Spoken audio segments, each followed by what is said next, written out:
Hello and welcome to the anti-racism section of the Tolpuddle Marshals Festival today on a beautiful, beautiful July day, and thank you for joining us.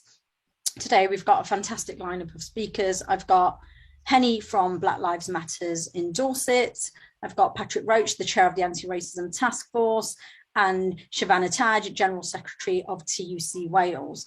And we're going to start with each speaker giving us a run through of, well, racism and the trade union movement and racism in Britain today. And there's a lot to say this week. There's always a lot to say, but this week has particularly put the focus back on racism for everybody.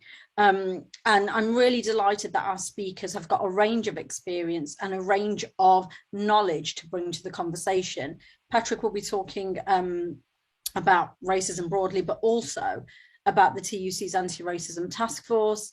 Henny will be talking about the local perspective, because obviously the regional variances around the experiences that people have, you know, are huge, and it would be really interesting to get that perspective. And also perhaps to talk a little bit about the Drax Estate March and protest that happened earlier, for those of us that weren't able to join it and hope to join it next year.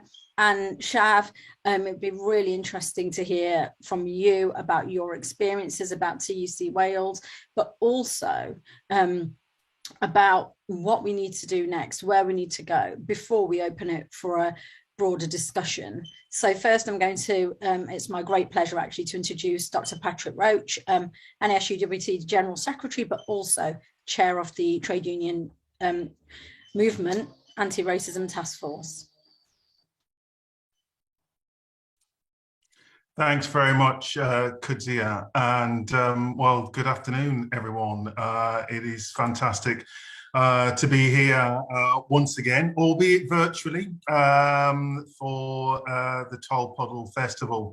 And, you know, as we just heard from Kudsia, what an important time for us to be gathering to talk about the fight against racism. Perhaps there is no more prescient moment than now for us to be doing so. You know, when I was thinking about what I might be saying today, my thoughts kind of went back to, you know, that period of my own formation, cutting my teeth as a trade unionist, as a community campaigner.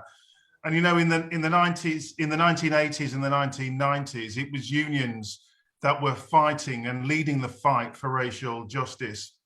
It was unions that were standing up against racism, joining with communities to challenge racism, standing with Neville and Doreen Lawrence in the fight for justice for Stephen Lawrence. It was trade unions and community organising that made the difference, and frankly, colleagues, that's making the difference now, and it needs to make that difference, because today those same injustices are still with us.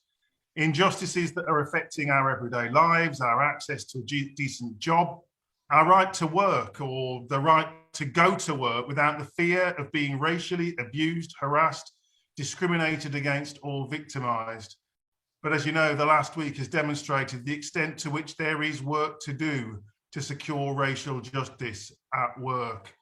And despite the Prime Minister's claims of levelling up, who here today can say that we have a government in Westminster, at least, that's on the side of working people?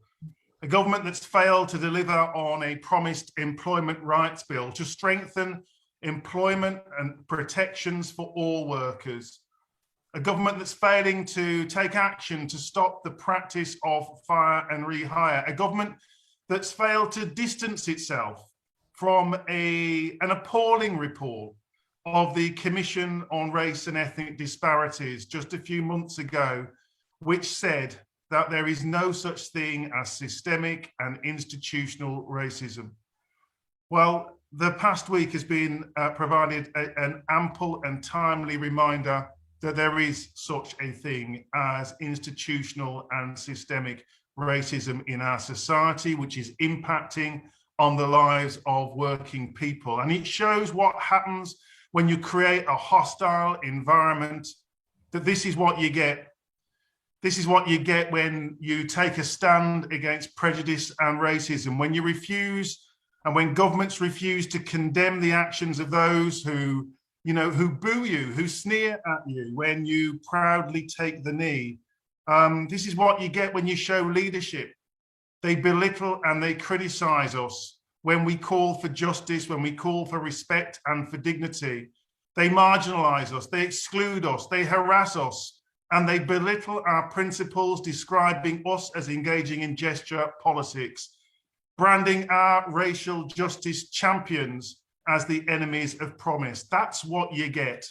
That's what you get when they deregulate and fail to show leadership, the leadership necessary so that all employers and corporations do the right thing, not their own thing, whatever they can and wherever they can seek to get away with exploiting ordinary workers. That's what you get when governments commission reports that try to tell us that racism is a figment of our imagination and when they deny our experience.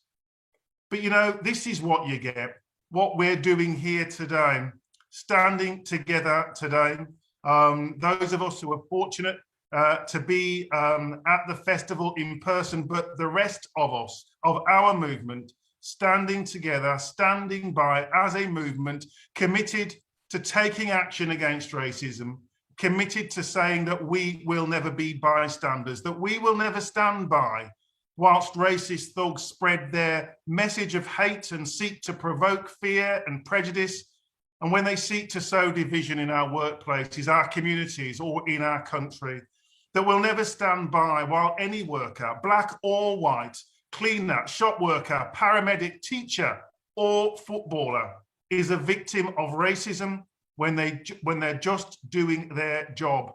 That we'll never stand by when children go to school hungry or face the prospect of holiday hunger, particularly children from poorer backgrounds, particularly children from black and minority ethnic backgrounds. That we will never stand by whilst workers are exploited by 0 hours contracts, by low pay and injustice at work, and where employers feel they can get away with fire and rehire practices, spreading fear, anxiety and driving down the pay and working conditions of workers. And we will never stand by when any worker faces discrimination, bullying or injustice at work or in their communities, because we know that racism is real. And it's at work. It's in our workplaces, it's in our communities, it's on our streets, across our economy, in our education and criminal justice system, and in our social media. And we have to be proud. We have to make ourselves proud that as a trade union movement, we will be at the forefront of efforts to stand up against racism once again. Proud of our campaigning within our workplaces, within our communities, to challenge poverty, economic and social inequality, and to challenge racism, sexism, homophobia, disableism, and of course, institutional racism within our workplaces and in our economy. Because it's going to be our actions, the actions of trade unionists, that will be making the difference and once again bringing hope. Hope of decent rights, hope of a safer future, hope that actually we can have once again equalities legislation that will be properly implemented and enforced. Hope that actually we can narrow the gap, narrow that race pay gap which is widening in our workplaces. Hope for better and decent work, outlawing the cruel practice of 0 hours contracts and precarious employment. And through the work of the Anti-Racism Taskforce, we are committing that as a movement, that wherever racism and inequality and injustice exists, that our movement together is going to be acting, is going to be calling it out, because our movement won't be standing by whilst racism continues to operate and where white and black working people are pitched against each other, and whilst racial justice continues to exist. So I am proud, colleagues. I am proud of our movement. I'm proud to be chairing the Anti-Racism Task Force of the TUC, but I'm particularly proud to know that our movement is taking that leadership, is giving that support, and is actually saying that racism matters and that we will confront it hand in hand with our black workers, with our white workers, right across our entire movement. And it's important, colleagues, that we do just that. Most of all, though, colleagues, I'm proud that we are building a big agenda, that we're building an agenda not only to change the way in which our economy and our labour market functions, but actually challenging government as well. We're building an agenda which is actually saying that our movement needs to change, that we need to step up as well, and that we're saying that our movement has to be an inclusive movement, where all workers say that actually the best place to be is in a union, and where we say that if you're not in a union, then join one. And that as a movement, that we will be leading by example, changing the way in which our unions work, changing how we operate, improving our work on collective bargaining, on organising, but also putting the government's feet to the fire in demanding justice at work and in our communities too, including with the forthcoming independent public inquiry into the government's handling of the coronavirus pandemic. But you know, most of all, our anti-racism task force is about demonstrating that we stand together as black workers, as white workers, united in our workplaces and in our communities, united in challenging racism and defending rights at work. So let's be proud of what our movement has achieved, but let's be proud not only of our history, but of our commitment to do even more. Proud that we are ready to take on the challenges ahead, whatever they are, however they appear. So colleagues, with that, I want to say solidarity. Thank you for listening. Look forward to the debate. Thank you, Kudsia. Thank you so much, Patrick. And I know that the feedback we're getting online has been, you've hit the nail on the head and really gauged the mood of where the movement is and where it needs to be. And I think also not pulled any punches about what challenges we face as a movement, but what challenges we face as a country. And I think it would be a really good time to bring Henny in to talk about Stand Up to Racism and the work that they're doing that really is, you know, out there doing that campaigning and really getting people informed and angry and hopeful. So Henny, I'm going to bring you in now. Hello everyone, thank you very much for having me. Yeah, I am a co-secretary of Stand Up to Racism Dorset, and I believe that what a lot of people fail to recognise is the direct correlation within Britain's involvement in the slave trade.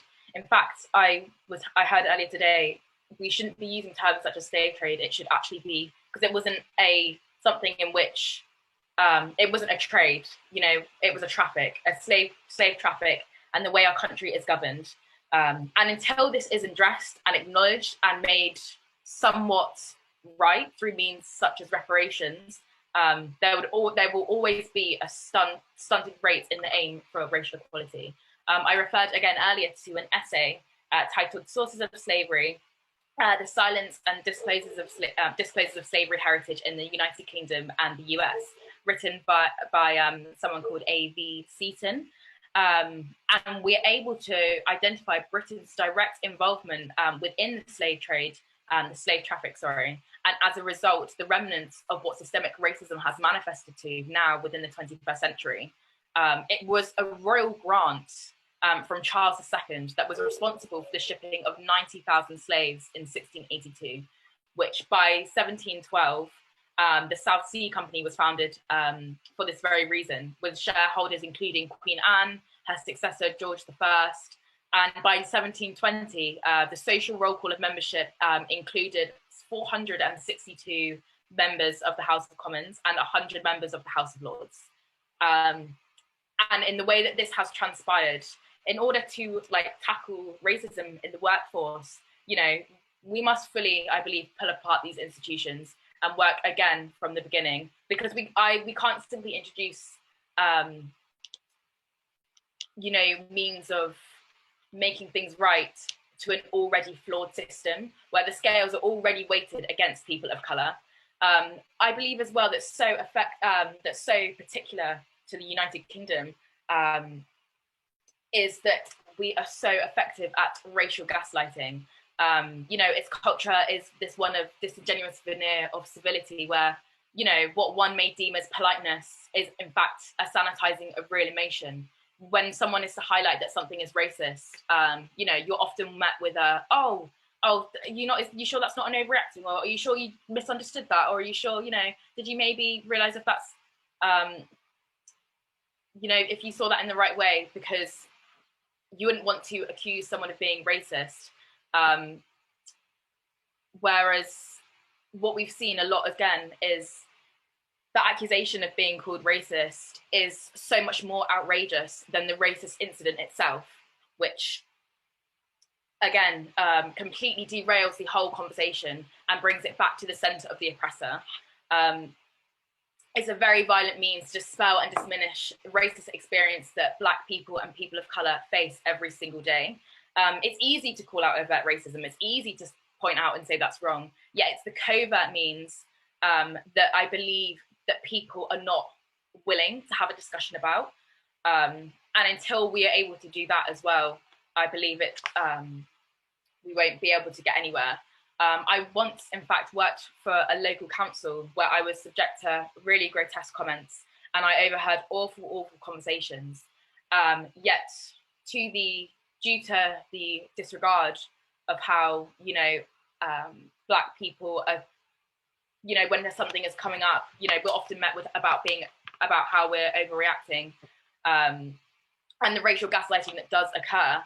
It was in my best interest not to report it, because it's something that is so personal to me. If I'm going to bring this to the attention of, to the top, which again is often led by, at the top there is never any diversity, which when trickled down explains as to why, you know, there is such a culture of this happening.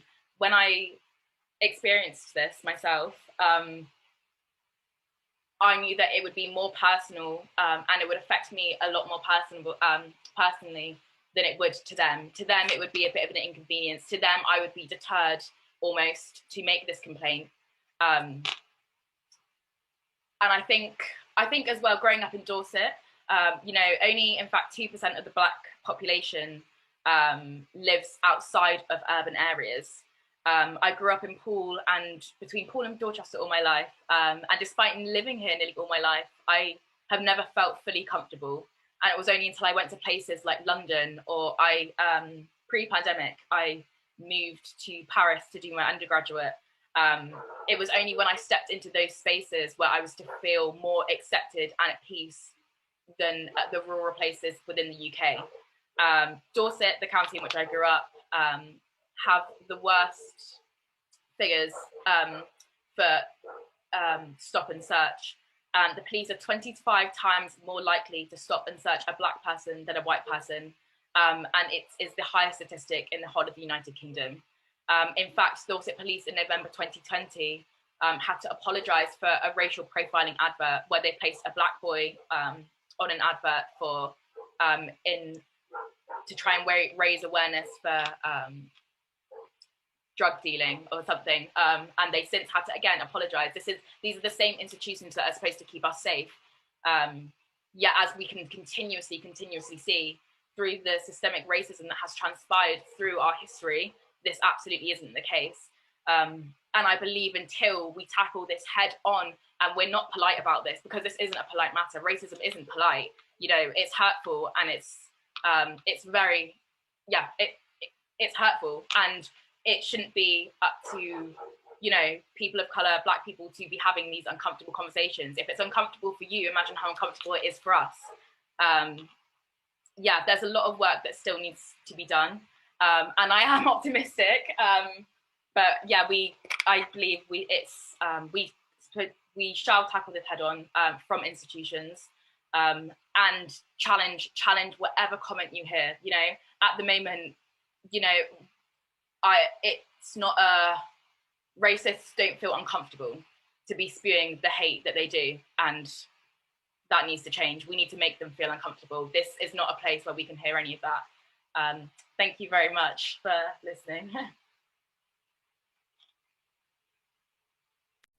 Thank you, Henny, and thank you for sharing that. You know, and I think people forget that at the end of racism, there are people, and there are people and their experiences, and they are lived experiences. You know, it's not hypothetical, it's not happening to people over there. So thank you so much for sharing that. And I think your note of optimism at the end is really, really important, because that's why all of us are involved. It's not just to highlight what's going on, but it's to tackle that and try to make it a difference.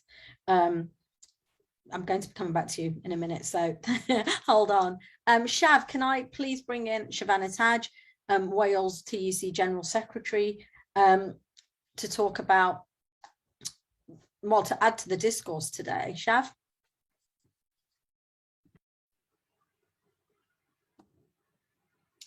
Thanks, Kudsia. I'm Shavanagh Taj, I'm the General Secretary of the Wales TUC.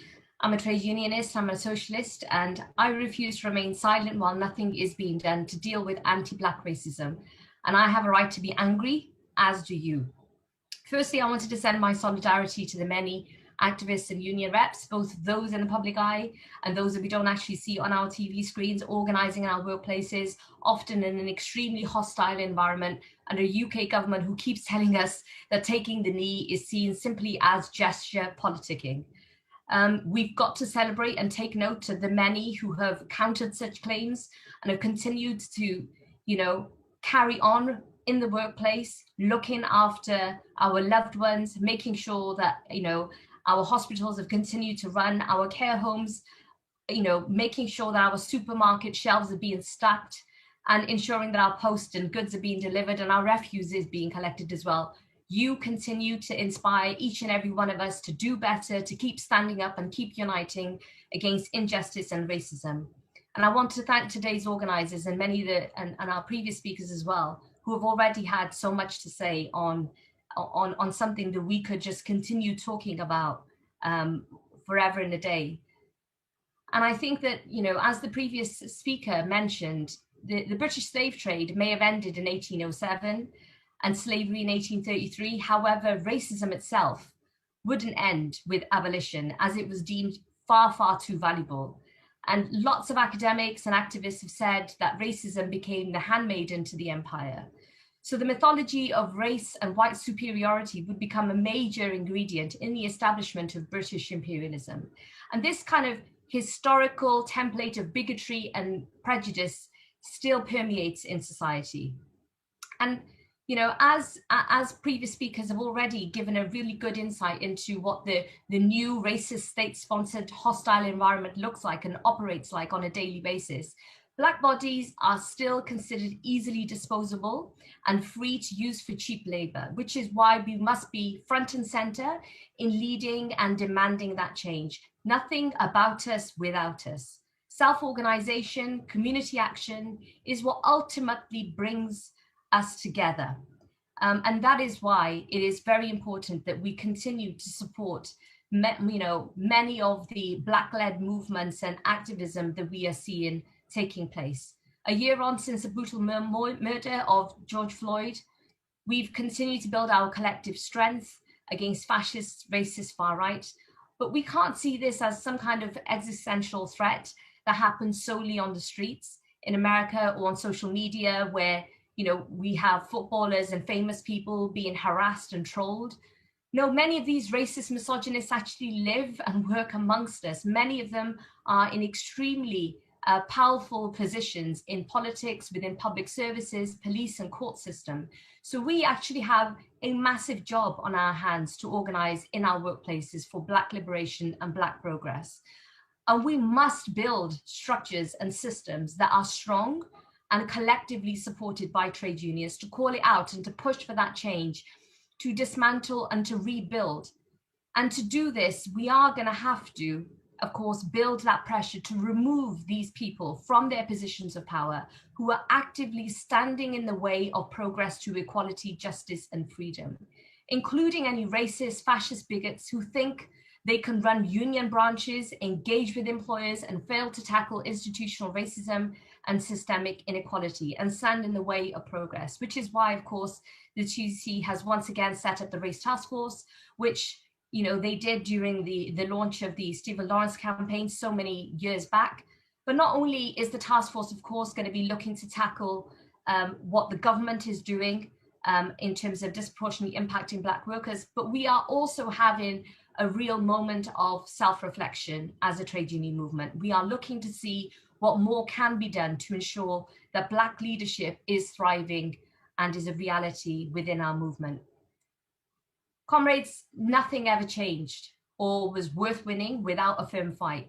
I was raised by strong women and men who nurtured and encouraged me to believe in the importance of using my voice for the greater good, so that others, most often the held back or the left behind, could see and hear what it means to step into your power and to actually own it. So it's important that we understand that any anti-racism work we do has got to be sustainable. We can't simply put the work in now, move a few goalposts and then sit back and pat ourselves on the back. We have got to be very aware of the forces at play, the power dynamics, the interplay that we're seeing at work on a day-to-day basis, this cronyism, the pitting one side against the other whilst continuing to damage the lives of poor working people can and does actually happen. So our work has got to continue going beyond the 9 to 5. This isn't simply about ticking boxes or window dressing. But, I'm hopeful. I'm hopeful the change is coming. Our movement has got to continue working with organizations like Stand Up for Racism, Black-led third sector organizations, and the visible, impressive campaigners and activists within our Black Lives Movement as well. But we can't give up on hope for humanity or equity and social justice, where Black and white people can unite to kick racism out of our workplaces and our communities. We've got to continue supporting our family campaigns against racism, police and criminal justice failures, and deaths in custodies as well. Here in Wales, we've continued to put our movement's full strength in numbers behind the campaign for justice for Christopher Capessa, Free Sianda, Justice for Mahmoud Hassan, and Moeed Bashir, because we definitely are very clear the Wales is not innocent. The Wales TUC continues to work as well with the First Minister's Race Advisory Group as we develop the Race Equality Action Plan and start working through our pan-equality structures as well to ensure that we are then, as a movement, also delivering on those recommendations. We've support Black-led initiatives like a phone helpline that was set up to support Black activists and union members, both those people who are members of a union and who are not yet members of a union as well. And of course, we've got to ensure that Black and brown people, activists, union members, are not left alone when they stick their heads above the parapet, because they often become targeted and then negatively impacted for daring to speak out in the workplaces. Unions will and must back you up. We've got to be there, both in terms of our campaigning, but also in terms of our legal representation and our support. And of course, support for self-care as well. The previous speaker was talking about mental health and well-being and how that has got to be prioritized, because racial gaslighting is a very real lived experience, and it can genuinely shake you to the core and potentially break you. So it's our duty on each and every one of us to say no to racism. We do have to move to a position of zero tolerance to racism, and we've got to continue to build our strength, but also to act as one strong, united, collective voice for the masses. Thank you.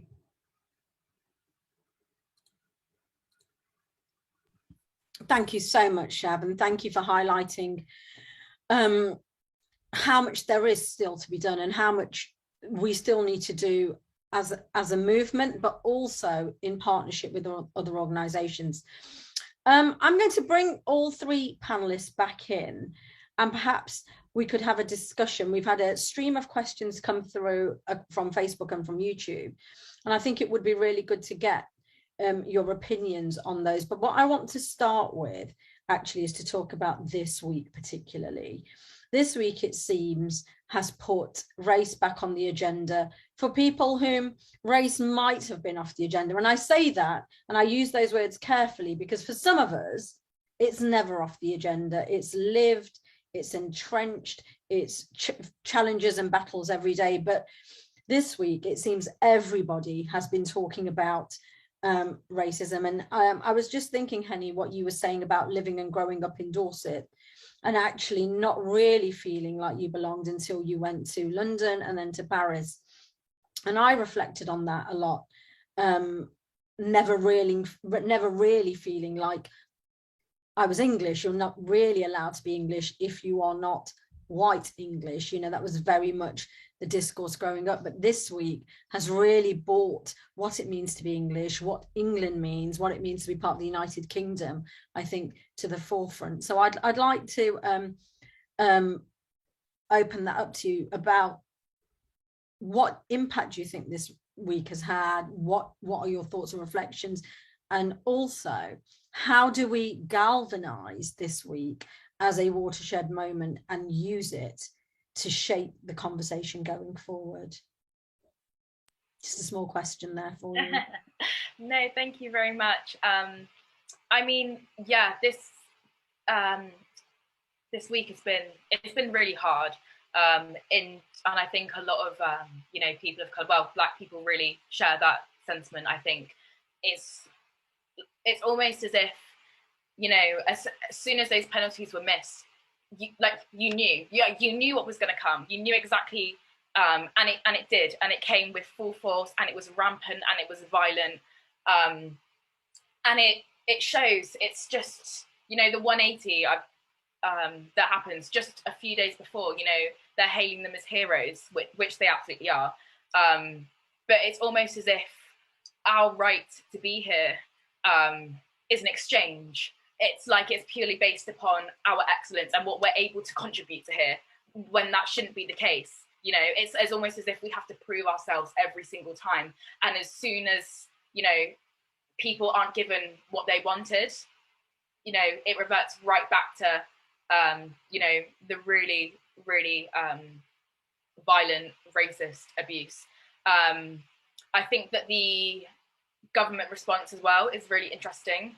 I mean, just at the beginning of the Euros, they refused to condemn those who were booing that took the knee. They refused to condemn those who took the knee. But yet now, you know, Boris Johnson's telling people to go and crawl back under the rock that they came from. Like, what rock is he going to crawl back under? Like, I think as well, I think it's something that, you know, we should absolutely take note and realise that it's not genuine, any of the government responses. Priti Patel's tweets are almost sickening. You know, the hate that she has now been condemning is the same hate that she has helped fuel, you know?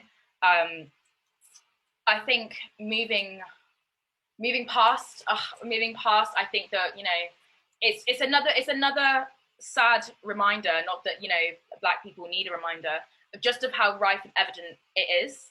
And, you know, this didn't go away last summer when people were marching for Black Lives Matter. This didn't go away. Maybe this is the first time a lot of people heard that, you know, this was an issue, or realized that it was an issue. And it still continues to be an issue, and an issue that, you know, needs continuous work on.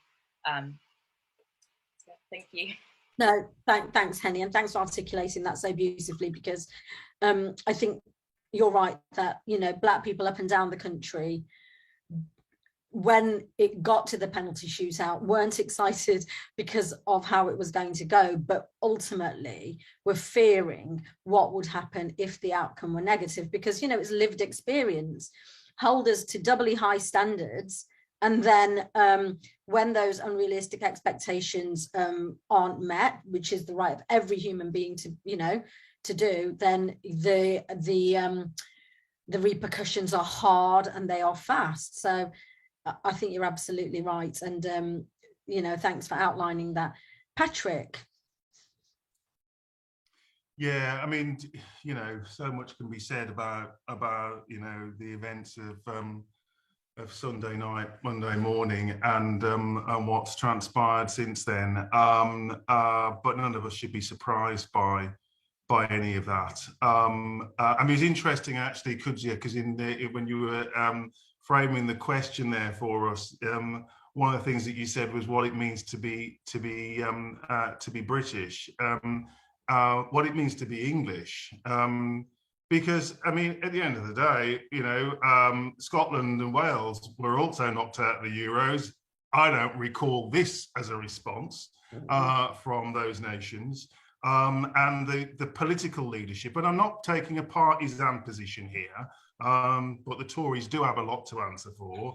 The political leadership that's been shown in Scotland and in Wales, not just around football, but actually, you know, across the piece. I mean, we've got Shav here today who can speak far more eloquently than I about, you know, the Welsh government's plans to make Wales an anti-racist country. I mean, that is not my language. That is the language of the Welsh government, to make Wales an anti-racist country.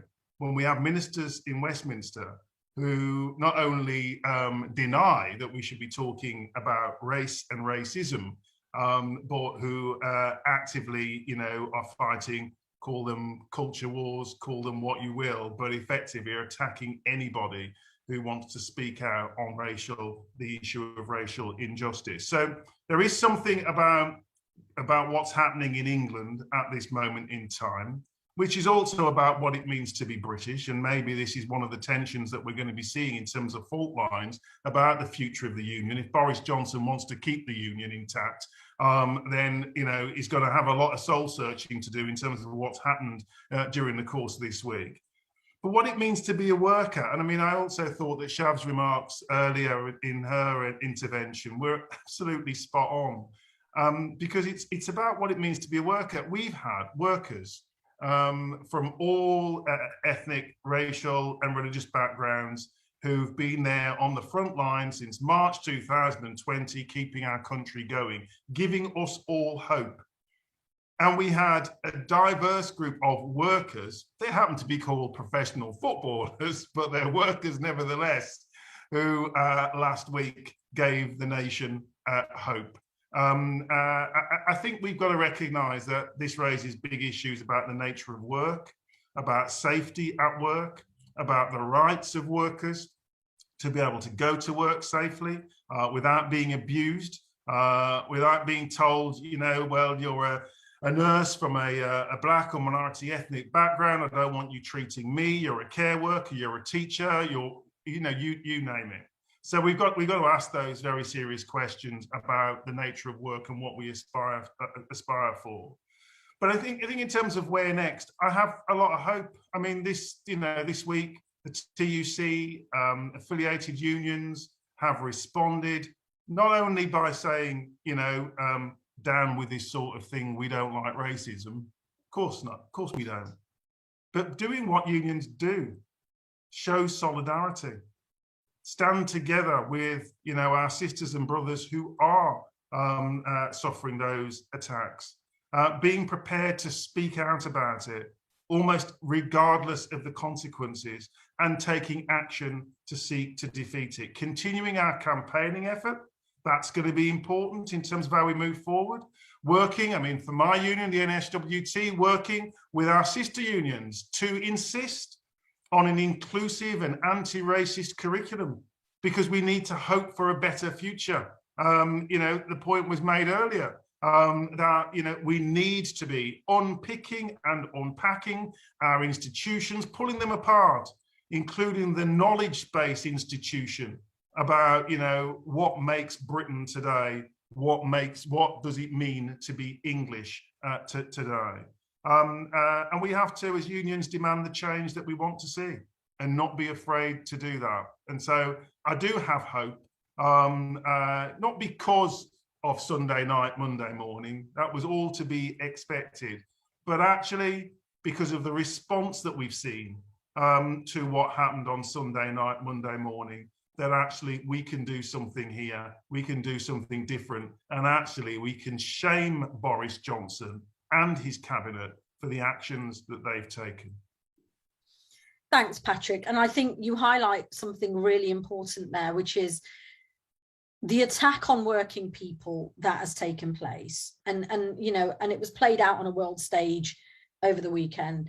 But the reality is we have seen attacks on working people played out systemically and structurally during the course of the pandemic. You know, when we deconstruct who has borne the brunt of the pandemic, who has borne the brunt in terms of job losses, in terms of deaths, in terms of long COVID, in terms of impact, we know that people working on the front line have done it. And we know that the profile of those people is Black and minority ethnic people predominantly. Obviously, other groups are affected, but they are through failings of protection. And Shav, I wanted to bring you in here to talk about, because you mentioned those in your opening remark, and you mentioned the role of working people, and you mentioned, you know, how they kept this country running. And what are your thoughts on how they've been treated and how we support and how we rally to make sure that working people continue to be front and center of your government, of our government, and of conversations and discourse around supporting them through race,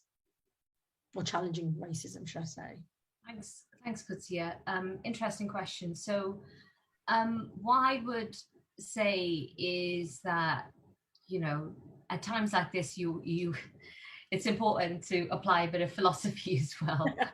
And I'm a big Rumi fan. So, you know, like they talk about, Rumi talks about 3 gates. And he says, you should apply, first of all, think, is it true? Is it necessary? And is it kind? And sometimes I just think, particularly when it comes to like social media, where people kind of get on there quite sometimes with fake identities and what have you, and they think it's perfectly fine to just go after somebody. And then you get this pile-on, and it carries on and it carries on. And what was interesting during the pandemic, of course, was the TUC had done some research a couple of months before the pandemic hit in relation to Black workers, their experience in the workplace in terms of racism and discrimination, how that compared to their colleagues, to their white colleagues. And they repeated a similar sort of bit of research not long after the pandemic. And the crazy thing is that the research previously and the research afterwards was so similar in that people always felt that it was very difficult for them to speak out in the workplace, that it was very difficult for them to be believed. So the fact that you are not believed when you talk about your experience. And there's a real sense of like vulnerability, right? And also one of the things that people sometimes fail to understand is that when you were not believed, then all of a sudden you question yourself, and with that, sometimes workers have said comes a level of shame, because it's a case of, well, I'm being told that it's safe for me to come out and to speak. I'm being extremely vulnerable here. I'm talking about my Black lived experience, and these people are telling me now is not the time. So it wasn't the time before the pandemic, and it was always a case of we'll get there eventually. And then during the pandemic, it wasn't the time because you've got a job to do. And then we're going through this period of the supposed aftermath. But the reality is that those workers, there is no aftermath because COVID is still a reality. Sorry. So in terms of their experience, it's just kind of continued. And I feel like we have attempted to put some plasters on some of these issues, whereby we focus on the health and safety bit around making sure that there's risk assessments as part of that PPE, as part of that, you know, where you can have, a good testing machinery and regime and so forth. But that in itself hasn't addressed racism. That hasn't addressed the discrimination. All that's happened is that they've got better PPE, but they're still having to do the jobs that their white colleagues are not doing. So we've we haven't actually addressed the real issues. So at what stage do these factors become core factors in our negotiating and bargaining when we are talking to employers? So I think that there's something, you know, genuinely to be said about that. So we as a movement need to think about how we can deal with those issues, because the reality is that there's a lot of people having breakdowns. And at the moment, on the face of it, they're showing one face at work, but when they're away from work, it's a completely different experience, and the trauma that they're continuing to experience. Even during COVID, you know, what workers were being told, you know, what was being said to them in terms of the direct verbal abuse and sometimes physical abuse that they were facing has been incredible. That hasn't changed. PPE didn't change that. Testing didn't change that. Social distancing didn't change that. That is still carried on happening. So we've got to think about how do we tackle these things, but also how do we genuinely deal with long-standing issues, inequalities. How do we genuinely bring about equity and social justice? And as we, you know, at some stage begin those conversations about building back, that we genuinely do build back equally, but equitably, which actually means that for some of those workers who have continued to have that negative experience, you might genuinely have to do more. So this isn't just about creating a level playing field, or if we get equality, everything will be better, because there's a lot of catching up to do in order to get that equality in the first place. So we're not talking about the catch up. There's going to be so much work just to have the catch up for us to have that baseline. And then what happens from there onwards, well, that's a whole different conversation.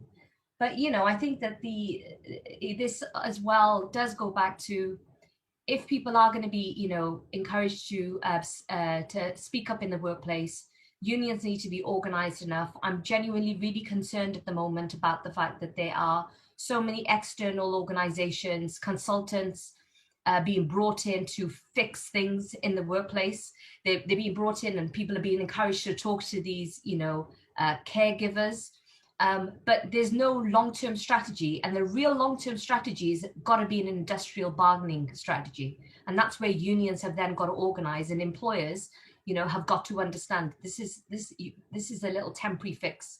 And you know, in Wales things are different in that we have got a Labour government that does engage with unions on a social partnership basis. Does not mean things are perfect, but at least they're attempting to kind of move things along, which is why I always say to people, don't get complacent, because they allowed us a seat at the table and we can sit there and have a bit of cake. It don't mean that we've got everything.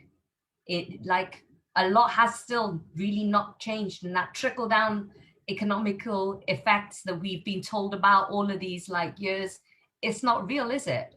So there's a lot to be done, but I genuinely believe that, you know, unions are the only real independent force that can kind of dismantle and recreate. On that note, Shav, I have a challenge and a question for you, right? And that challenge and question is, do you think unions are currently safe enough spaces for those Black voices?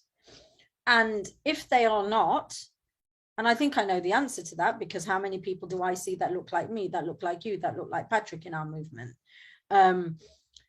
What needs to be done? And I say this partly knowing some of the answer, because I'm very, very proud to be, you know, adjacently associated with the Anti-Racism Taskforce and part of the work that's directed there. And I'll be asking Patrick the same question. But from your perspective, and particularly from not having a government that is so openly hostile, what needs to be done for us to build those spaces that Black working people are integral parts of? I think that's an interesting question, because are unions currently safe spaces for Black workers to talk about their lived experience and to be challenging and pushing and demanding for change? I'm not sure every single part of our union of our movement is there yet. I think that there is so much work to be done, which is why I'm always really, there probably isn't a week that I don't get a message from someone, either someone I know, someone I don't know, who says, Shav, we need to set up a union for Black workers. Okay, we need a Black trade union. We need a Black trade union because the other mainstream unions are white unions. They actually openly refer to them as white unions. So they're like, we need a Black union. And so that in itself is very telling over, whether or not we've got it right. I think that the TUC, in terms of the task force that they've set up, is important. And that piece around the internal reflections is going to be hard. And I say it's going to be hard because it's similar to what I was saying about the catch-up bit in terms of government policies and structures and systems. In order for there to be, for us to even slightly tip the balance, we're going to have a very real conversation about giving up some power. Mm-hmm. And to give up some power is going to mean not just a couple of little chairs moving around the place or bringing a couple of extra chairs to the table, but it's going to genuinely mean you're going to have to step aside. You're going to have to step aside. Me, so-and-so, so we're now going to be in the driving seat. I'm not saying each and every one of you must disappear, but when does that time come? When are you going to trust me? Because up until now, it kind of feels like you've been tolerating me, just like the government talks about being a tolerant country.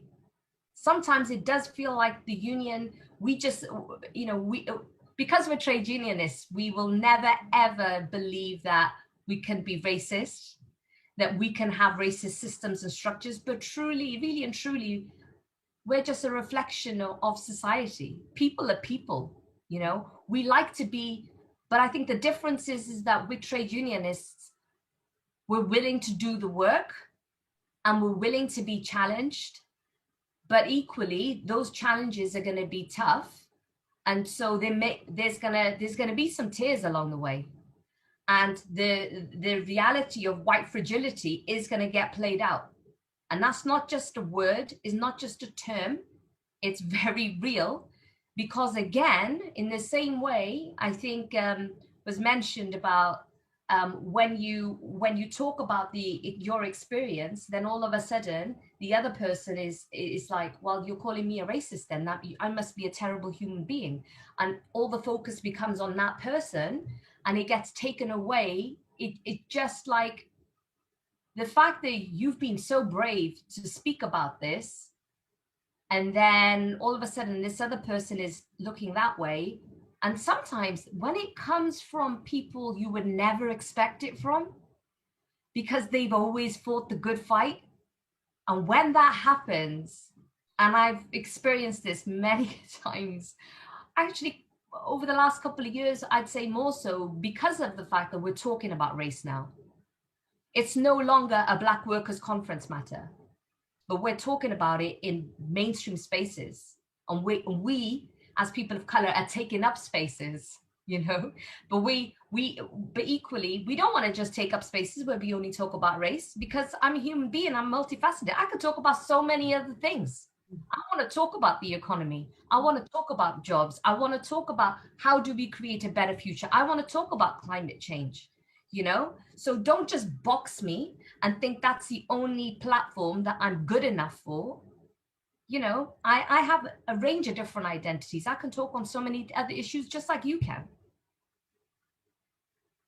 So I don't know if I've answered your question, but no, I think you have. And I think, the identification that we're not exempt from the problems of society as a movement, but really we've got to face them head on and challenge them. And, and recognize that Black working people are three-dimensional, aren't just, let's shove another equality officer role in, is absolutely crucial. And they're the honest conversations that need to be had. Patrick, as someone who knows the movement inside, outside, upwards, downwards, backwards, what are your thoughts? Well, our unions are never going to be safe spaces until all of our members are safe. The TUC did some fantastic work just at the start of the pandemic, actually, looking at the experiences of black workers in their workplaces and asking the question about COVID safety. Have you reported your COVID safety concerns to your boss? And not surprisingly, black workers were saying, no, we haven't reported it to our boss, because if we did that, we'd be ignored, it would be denied, we'd be challenged or criticised, we might lose our job. Have you reported it to your union? No, because we might not be believed. I mean, that is pretty damning indictment, I think, of our movement. That actually our unions, for many black workers, don't feel a safe enough space. And what Shav was just saying a few moments ago about, black workers who are saying they want something better, but they've had enough. They want something now which is different. Workers of my parents' generation came to this country and were loyal to trade unions. They paid their dues week in, week out, as it was at the time. Didn't ask a lot of their unions, and then when they did ask something of their unions, weren't always as supported as they should have been. So what's changed? Has enough changed? Clearly, we need to bring about that change. And I think that's what the Anti-Racism Task Force is very much about, to ensure that our unions have safe spaces, whether that's about branches, in fact, safe spaces from the shop floor, the workplace organisation, the bargaining unit within your workplace, through to your national executive, or indeed your general counsel of the TUC. It's got to be a safe space at all of those levels, and it's got to be a space where actually black workers, the black voice, doesn't feel precarious. You don't feel that actually not only are you going to be ignored or your views denied, but actually that you're going to be attacked for raising the issues in the first place. I think that the task force is about developing that sense in which how do we measure the progress that we're making as unions? What do we look like currently? Who do we represent? Who has voice? Who has the resources in our organisations? We've got to find a way of fixing ourselves if we're really going to be credible in seeking to fix others, particularly employers and government. And that means being safe for our members, but also it means being safe for the workforce in trade unions as well. That's crucially important. Shav and I have reached these, some would say, dizzy heights of being labelled general secretaries. I don't know what it means for Shav, but many of the experiences that I had cutting my teeth, whether formerly as a teacher or as a policymaker or as a trade unionist, those same experiences are lived today. You may occupy a position of seniority, but actually, whether you're believed, whether your views are denied, or whether you're attacked for actually speaking out on the issues, those are the realities for black workers, regardless of where they are within their organisations, and particularly within unions. So we do need, as a movement, to come together, and that's what the task force is about. And we need to ensure that union leaders, white as well as black, right across our movement, are prepared to take a stand and to say, I'm willing to ask this question. I'm willing to be made uncomfortable about where my union is and where I am in terms of the journey for racial justice. And I'm willing to open up that conversation with my members about that. And that's one of the things that unions are doing. The NASUWT is doing exactly that. We're having the conversation, not me having the conversation, but our union is having that conversation with our members, white and black, about where we are and where we want to be. And that's going to be uncomfortable. And unions that have been on that road will know that it's uncomfortable. But you have to do it. You have to do it because otherwise, which direction are you facing in? Otherwise, who else is standing alongside you in that battle for making progress within your unions? And you know, who's going to own the decisions that eventually you'll be taking about the change that needs to occur? So we need honesty. We need to be upfront in a way that perhaps some politicians aren't. But as a movement, we can be honest, because Shav said it a few moments ago. We're no different to the communities that we're a part of. But one of the things that we are like, as well as our communities, is we recognise our limitations, and we know that actually that where change needs to occur, and have the will to do something to bring about that change. So, are we safe? Not safe enough. But we're on a journey to actually change who we are, what we are, and how we go about ensuring that we do truly represent the interests of every one of our members. Thanks, Patrick. And I think it's really important to say that the Anti-Racism Task Force is driving that change, or is supporting unions driving that change. And, you know, and it's something that if people are interested in, there are regular updates on the TUC website. Do let us know, because there is always something to share. And it's not about pats on the back. It's about reflecting what challenges have we got in front of us, and how do we as a movement rally to face those challenges. I want to bring Henny back here. Henny, I really want to bring you back here, because you led the or you spoke at the protest at the Drax estate, and I think that's a really good point in which to bring it all back together. You know, we're talking about the challenges that are currently faced. We're talking about what needs to be done to make spaces safer. Could you bring us back to the march, the protest, and, you know, and remind us partly why we're here today, and partly how we are still faced with those reminders of what's happened? Yeah, absolutely. Yeah, I attended and spoke at a rally today outside the Shavanagh estate, Richard Drax estate. He is an MP for South Dorset. He is the richest parliamentarian, and his wealth has been accumulated through his ancestors' direct links to slavery. I spoke earlier about how ingrained you know, it is within UK society, the fact that a royal warrant was, you know, granted for the and was responsible for shipping 90,000 slaves. The South Sea Company that was founded, the director of that was a direct ancestor from Richard Drax. Another of his direct ancestors, James Drax, arrived to Barbados. And the Drax family has been responsible for structuring and designing a structure of slavery that has been implemented and copied throughout the Caribbean and the Americas. CARICOM, the Caribbean Reparation Committee, describes the Drax Hall estate in the Caribbean, in Barbados, as a killing field and a crime scene. This is a plantation in Barbados that is still owned by Richard Drax.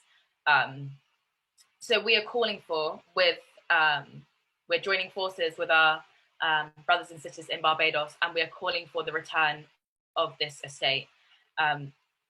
When asked about his previous links to ancestry and slavery, he replied in 2010, in the run-up to the general election, he replied with, "Oh, I ignore it."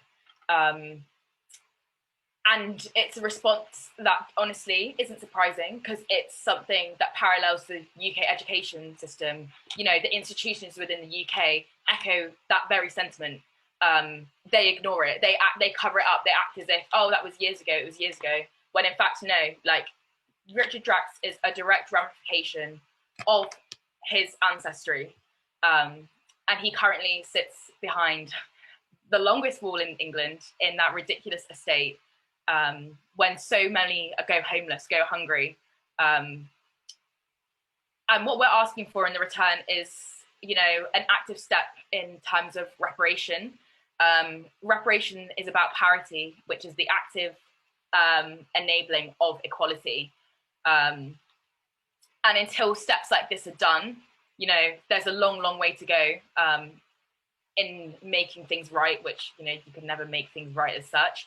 But we must take pragmatic steps in order to do this, and the return of Draxhall will be one, and he will return it. There's no need for him to be in ownership of a plantation that his ancestors owned years ago, that got him to the power that he is at now, that he is still profiting off. It needs to be returned to the people of Barbados. The power needs to be returned to them, to which they can utilise as a learning centre, as a resource centre, and as an education tool. Because education, I believe, is the most prominent at every single level where we can start. You know, there's a lot that needs to be done, yet education is, I believe, the very beginning. It's imperative at every single level, in the workplace, in schools, in colleges, at nurseries. So, yeah, if anyone is interested in that, you can visit the Stand Up to Racism Dorset Facebook page, where there's an open letter addressed to Mr. Drax, where we're asking him politely, which we have done many a times, to simply talk. All we want to do is have a conversation about the return of this estate. So yeah, for more information, please visit the Stand Up to Racism Dorset Facebook page. Thanks, Henny. And, you know, it still baffles me that in the year 2021, we're talking about this, about these direct links that we can make, and the profiteering and the root of murder and the root of trafficking that's gone into them, and people be undisturbed and unperturbed by it. So thank you for highlighting it, and thank you for continuing to campaign on it. I would love to go back to Patrick to talk about education, but we have run out of time, and I am so sad. But what I will say is I'm always reminded by a quote that I heard following the riots in America after the death of George Floyd last year. And it's that, you know, Black people have suffered through so much, and to give equality is the very least when there are other issues like reparations and revenge, which are equally valid. But equality is what's most important. And I don't think we should ever, you know, really veer away from that. And I think, you know, with organizations like yours, Henny, and with the work that we do in our movement, it's really important that we work together and start to chip away at those that would deny that equality. Nigel, I'm going to bring you in now, because otherwise I'm just going to carry on talking forever. And just to say thank you, Henny, thank you, Shav, thank you, Patrick, for all giving up the most beautiful of weekends. And